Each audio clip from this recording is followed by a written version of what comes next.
आयुक्त जो है यहाँ पे कठपुतली बन के यहाँ पे काम करने के लिए लाचार है, मोहताज है। लगातार मनपा आयुक्त यानी कि संजय काटकर और मनपा प्रशासन के खिलाफ धरना, मोर्चा, अनशन, अमर उपोषण और रोजाना इस गेट के ऊपर मोर्चे आ रहे हैं। आपको बता दें कि जिस तरीके से काम मनपा कर रही है, लोगों में काफी आक्रोश है। कोई भी तबका इनसे खुश नहीं है, चाहे फेरी वाला हो, चाहे व्यापारी हो, चाहे फिर अन्य कोई इस संदर्भ में इससे रिलेटेड व्यक्ति हो, सब परेशान है। जिस तरीके की नीतियों पे मनपा काम कर रही है, आए दिन यहाँ पर मोर्चे धरने निकल रहे हैं। मनपा आयुक्त को अपने कार्यों के प्रति आत्मचिंतन करने का वक्त आ गया है। क्या मनपा आयुक्त को ये सारी चीजें रोकने में क्यों कामयाबी नहीं मिल रही? इस तरीके के धरने मोर्चे रोज क्यों आ रहे हैं? मनपा आयुक्त के जिस तरीके से कारभार चल रहा है, उसमें आपको बता दें कि मीरा भाईंदर में जिस तरीके की तोड़क कार्रवाई हो रही है, वो महज झोपड़पट्टी पत्रिका से, जबकि वही अगर देखा जाए तो बिल्डरों को बाकायदा बड़े बड़े टावरों की मंजूरी मिल रही है और अवैध निर्माण कार्य जोरों पर है। रिपेयरिंग परमिशन के नाम पे बड़े बड़े गाले बनाए जा रहे हैं, उन्हें पूरी तरीके से संरक्षण दिया जा रहा है। आम जनता रास्ते पे है, बड़ा हो रहा है, गरीब रास्ते पे आ रहा है। आज इस संदर्भ में जनवादी हॉकर्स यूनियन के एडवोकेट किशोर शर्मा साहब ने बात की है। आइए जानते हैं उनका क्या कहना है। साथ ही जनवादी हॉकर्स मुंबई यूनियन के अध्यक्ष के नारायण का क्या कहना है, सुनते हैं उनकी जुबानी। सर क्या कहेंगे, लगातार मोर्चे पे मोर्चा, फिर एक और आपका भी एक मोर्चा, लगातार आयुक्त के संदर्भ में ये विरोध हो रहा है या वाकई में आयुक्त आम जनता से लेके फेरी वालों का विरोध कर रहे हैं? देखो, हम आयुक्त के ऊपर इसके लिए टिप्पणी नहीं करना चाहते हैं कि ये सब नीति जो है ऊपर से तय होके आती है और आयुक्त जो है यहाँ पे कठपुतली बन के यहाँ पे काम करने के लिए लाचार है, मोहताज है। आयुक्त आज 2.5 साल से यहाँ पे नगर पालिका बैठी नहीं है, महानगर पालिका गठित नहीं हुई है।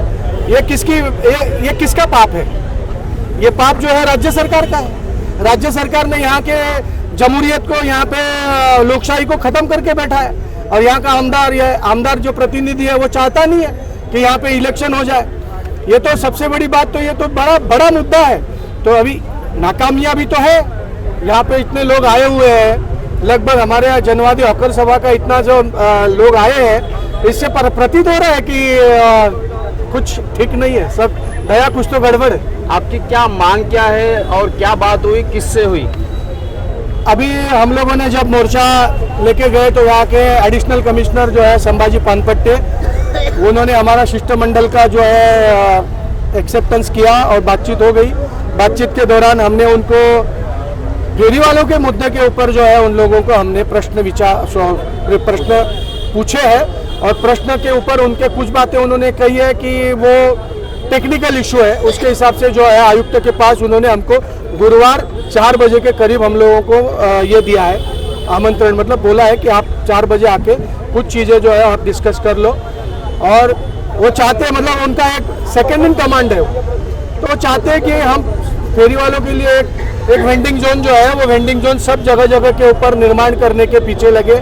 लेकिन मेरा ये कहना है कि वो हर बात ऐसी ही बोलते हैं, क्योंकि गत 10 साल में हम लोगों ने जनवादी हॉकर सभा के माध्यम से आपने देखा होगा कि हम लोग जो यहाँ पे गेट के ऊपर आके हमारी आवाज उठाते रहते हैं, लेकिन उठाने के बाद वही पीटीओ, प्लीज टर्न ओवर, मागचा पाना और पुढे, ये तो चलता रहेगा। लेकिन यहाँ पे जब तक फेरी वाले जगह है तब तक तो कम से कम उनके ऊपर का अन्याय है, तो अन्याय को वाचा फोड़ने के लिए हम लोग इधर बैठे रहेंगे। अभी जागेंगे, सब जागेंगे। हाँ, अवैध रूप से वसूली की जाती है ठेकेदारों के मार्फत और उसमें कहीं ना कहीं अधिकारियों को एक बहुत बड़ा हिस्सा जाता है।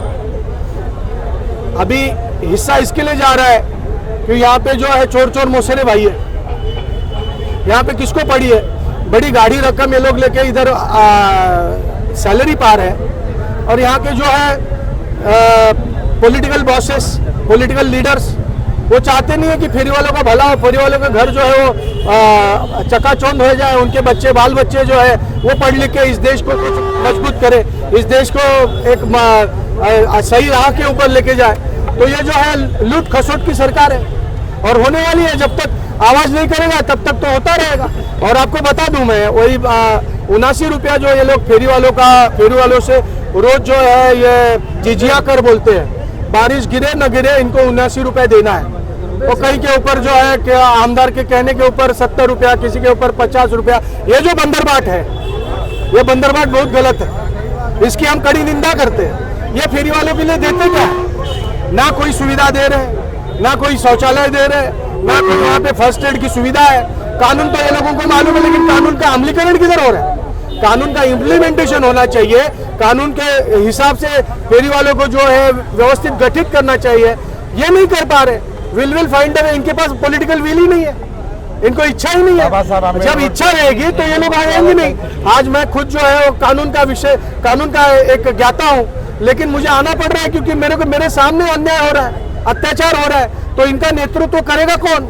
क्योंकि यहाँ पे किसी को पड़ी नहीं है। बोलता है दूसरे के घर में आग लगी है, मेरा क्या प्रॉब्लम है? लेकिन वही आग मेरे घर पे आने वाली है।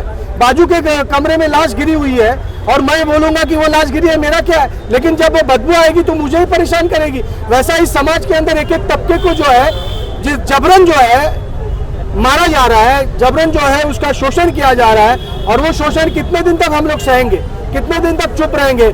इसलिए जनवादी हॉकर सभा के माध्यम से फेरी वालों के ऊपर जो अन्याय हो रहा है उसके ऊपर हम लोग खामोश नहीं रहेंगे, आवाज उठाएंगे, चाहे उसके लिए जो भी करना पड़े वो हम लोग करने को तैयार हैं। क्या कहेंगे सर, लगातार मोर्चे निकाले जा रहे हैं, लेकिन फिर भी मुंबई हो, थाना हो, चाहे मीरा भाईंदर हो, फेरी वालों की सुनवाई नहीं होती है, लगातार उनके ऊपर अन्याय होते जा रहा है। देखिए 17 साल का सुप्रीम कोर्ट का लड़ाई का बाद में सुप्रीम कोर्ट बोला 2.5% जो भी पॉपुलेशन का 2.5% फेरी वाला हो सकता है, ये सुप्रीम कोर्ट का डायरेक्शन है। मुंबई हाईकोर्ट महाराष्ट्र मानने के लिए तैयार नहीं होता है। उसके लिए ये बड़ा पैसा वाला का हड्डा है, इधर फेरी वाला हमें नहीं चाहिए। इसके लिए ये सब महानगरों के अंदर, ये महापालिका के अंदर से ये लोग का हटाना है, उसका नियम तैयार किया। हमारे नाम पे मुंबई हाईकोर्ट का जो केस था, 1,28,000 का फॉर्म बांटा गया था, 99,485 लोग इंक्लूडिंग हो गया, पास हो गया। उसका 22,000 को लाइसेंस देने का मुद्दा हो रहा है। और मुद्दे के अंदर जो टाउन वेलिगेट कमेटी मेंबर है और उसके अंदर से सुनवाई होने के टाइम हमको कोई जवाब नहीं मिलते। 5 मिनट में मुंबई म्युनिसिपल कमिश्नर मीटिंग खत्म करके अपन में कैबिन में चले जाते हैं। उसके बाद में हम कोर्ट में चैलेंज किया। 8 अक्टूबर को बोला जो आपका जो भी मुद्दा है, महानगर पालिका 24 वार्ड के अंदर पूरा महानगर पालिका मीरा भाईंदर होने दो, थाने होने दो, कल्याण होने दो, विहार होने दो, सभी महानगर पालिका एफिडेविट सादर करो। मुंबई हाईकोर्ट ने बताया 8 अक्टूबर को, 12 दिसंबर को भी बताया, नहीं सुना। उसका वजह से 13 तारीख को इस तरह से उसका डायरेक्ट 25,000 रुपये पेनाल्टी मार दिया। बाजार फीस लिया जाते 89 रुपीज, ये लाने के लिए कोई प्रावधान नहीं है। जो जुल्का बागर को 4x8 का जगह दिया जाता है उसका 100 रुपये लिया जाता है। जो मोची वालों को वो 50 रुपये महीने में लिया जाता है। जो आर सरिदा को 4x6 का जगह दिया जाता है उसका 250 रुपये में महीने में लिया जाता है। एक दिन में 79 रुपया कौन सा बेस में ले रहे हैं? अभी वो कमिश्नर भी हमको उसका जवाब नहीं दिया। उसके लिए शुक्रवार को, गुरुवार का दिन में 2:30 बजे और मीटिंग रखे ले, और मुद्दा के ऊपर हम चैलेंज करने का तैयार है। अगर ये चैलेंज जो स्वीकार करने के लिए तैयार नहीं हो रहे हैं तो एक्ट का तरफ से ये लिखे ले 3.3 जो पर्यंत वो फेरी वालों को लाइसेंस नहीं देते हैं तब तक उसका हाथ लगा नहीं सकते। ये 3.3 का कायदा है। ये कायदा का सरासर महानगर पालिका का अधिकारी उल्लंघन करते हैं, पुलिस अधिकारी उल्लंघन करते हैं। तो आपने देखा कि मनपा प्रशासन के खिलाफ रोजाना जिस तरीके के धरने मोर्चे निकल रहे हैं, अब मनपा आयुक्त को आत्मचिंतन करने की आवश्यकता है। इसी तरह खबरों के लिए मेरे यानी शकील शेख के साथ बने रहे, देखते रहे सिटी न्यूज मुंबई।